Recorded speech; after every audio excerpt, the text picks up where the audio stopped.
another prime example of why you should get your heater maintenance. So all that dust and corrosion that's built up on the inside keeps your system from firing correctly like it's supposed to. You see all the dust and dirt coming out of this? Yep, and what is that, the burner section, right, This of a is heater? the burner section of the heater, yes. This is where the gas shoots into and the flames come out, and if one of these get clogged too much, and your CO level will rise, and we don't want that. That's how people die every year. Yeah, what is CO? Carbon monoxide.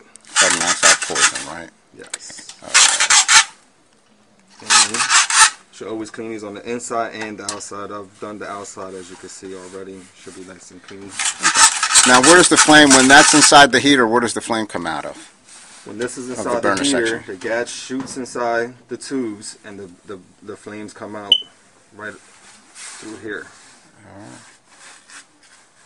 And across right through here as well. Okay? So, I encourage you to get your heater maintenance yearly.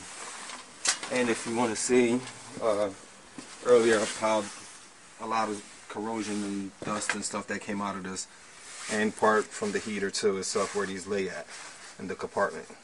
Alright, where's that pile? Is that it? Right there. Big pile of rust and corrosion. Alright.